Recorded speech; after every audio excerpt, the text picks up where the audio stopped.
विनंती करतो की त्यांनी स्टेजवर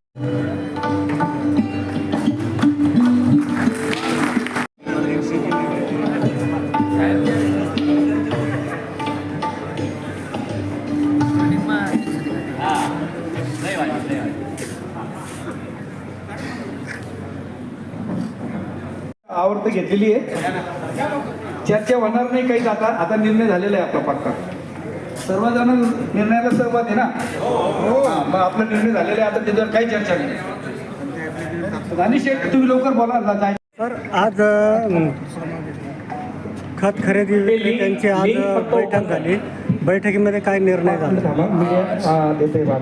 छत्रपती संभाजीनगर सर्व कृषी विक्रेते आलेले आहेत.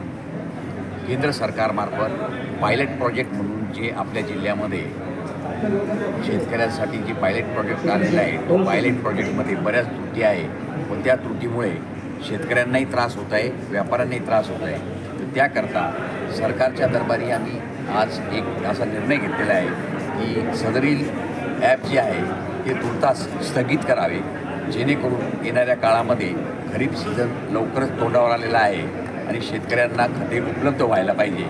त्याकरता सदरील ॲप स्थगित करून शेतकऱ्याला जुन्या पद्धतीने ई-पॉस मशीनद्वारे खत पुरवठा करण्यासाठी परवानगी द्यावी. याकरता आम्ही उद्या माननीय कलेक्टर महोदय, माननीय GDS साहेब, माननीय SO साहेब आणि EDO साहेब यांना पत्र देणार आहोत. जोपर्यंत सदरील जी यंत्रणा प्रणाली आहे ती रद्द होणार नाही तोपर्यंत आम्ही खत विकणार नाही असा निर्णय आमचा झालेला आहे. प्रायोगिक तत्वावर फक्त संभाजीनगर आणि जालना जिल्हाच का? प्रायोगिक तत्वावर फक्त संभाजीनगर आणि कोल्हापूरमध्ये घेतलेला आहे. तर त्या हिशोबानं आपल्या जिल्ह्याला फार अडचणी यायला लागल्या, शेतकऱ्यांनाही त्रास व्हायला लागला. त्याकरता सदरील ॲप हे तूर्त स्थगित करण्यात यावं. या जिल्ह्याला जालना जिल्ह्यात शेतकरी खरेदी करतायत, काही व्यापाऱ्यावर उपासमारीची वेळ येते बॉन्ड्रीवर. कसं बघता याच्याकडे? जिल्ह्याच्या बाहेर जे आहे खतबंदी केलेली आहे सरकारने, ती जिल्हाबंदी असल्यामुळं बॉर्डरच्या गावावर फार मोठा त्याचा त्रास होतो आहे. कारण त्यांचे रिलेशन आमचे आज 40-40 वर्षाचे आहेत, शेतकऱ्यांचे नाही आमचे. आणि ह्या ॲपमुळं बॉर्डरच्या बाहेर माल द्यायचं नाही किंवा जिल्ह्याच्या बाहेर माल द्यायचं नाही, तर ते सुद्धा मोकळे करण्यात यावे अशी मी प्रशासनाला विनंती करतो. तुम्ही आता कलेक्टरला निवेदन देत आहे, त्याच्यानंतर जर काही निर्णय झाला नाही तर पुढची भूमिका काय असणार आहे? ई-पॉस मशीन आम्ही जे आहे तालुका कृषी अधिकारी यांच्याकडे 2 दिवसामध्ये सुपूर्द करणार आहोत. आणि प्रकाश होता, जिल्हा अध्यक्ष कृषी विक्रेता संघटना, छत्रपती संभाजीनगर. धन्यवाद सर. खत विक्रेत्यांची बैठक आज आयोजित केली होती. काय संदर्भात आयोजित केली, काय निर्णय होणार त्याच्यामध्ये?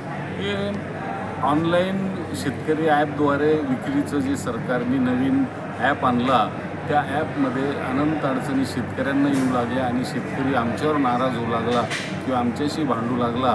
आम्ही एवढ्या वर्षाची तुमची गिऱ्हाईक आहे आणि असं कसं आम्हाला तुम्ही माल देत नाही, ह्या संदर्भाने.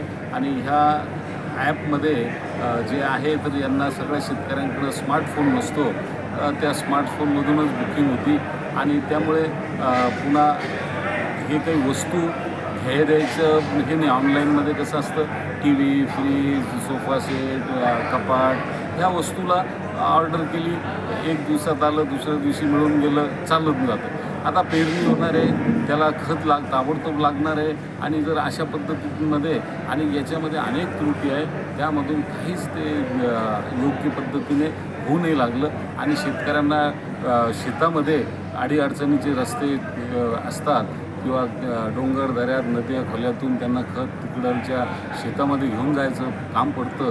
आणि अशा वेळेस जर ऑनलाईनच्या याच्यात आणि त्याच्यात आणि ऑनलाईनमधून काहीच होऊ नाही लागलं, अनेक त्रुटी आहे, शेतकरी तक्रारी करू लागलेत.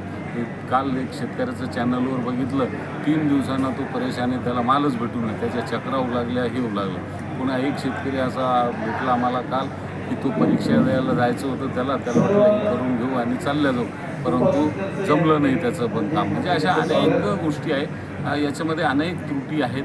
पहिले आमच्यावर 20 बॅग दिल्या तरी केस करत होते आणि आता ॲपद्वारे म्हणतात की असं करावं, इतके लोकांना इतकं बॅग द्यावं, पुन्हा आमच्यावर केस करतील. एक SOP त्यांनी ठरवून द्यायला पाहिजे की असं अशा पद्धतीने करावं. रायटिंगमध्ये काहीच देत नाही आणि पुन्हा आमच्यावर केसेस किंवा अडचणी निर्माण करतात विक्रेत्यावर. म्हणून सरकारला विनंती आहे की जोपर्यंत फुलप्रूफ हे होत नाही, काहीच अडचणी राहत नाही, तोपर्यंत याला तुर्तास स्थगिती द्यावी आणि पुढे त्याला अपग्रेड करावे आणि मगच चालू करावं. काल शेतकऱ्यासह तुम्ही पण आंदोलनामध्ये ठिय्या आंदोलन झाले जिल्हा कृषी अधीक्षक कार्यालयात. काय आश्वासन मिळालं आणि काय सांगितलं त्यांनी काल जे SEO साहेब आहेत त्यांनी सांगितलं 2 दिवसात मी यातलं सगळं व्यवस्थितपणा होऊन जाईल, नाही झाला तर पुन्हा 2 दिवसानंतर ते ठिय्या आंदोलन करणार असं शेतकऱ्यांचं म्हणणं होतं. आता पुढची काय भूमिका असणार आहे आता तुम्ही? आता आज आम्ही सर्वजण मिळून ठरवणार आहोत जी विचारविनिमय आता आमचा होईल आणि त्यातून काय निर्णय होतो तो आम्ही तुम्हाला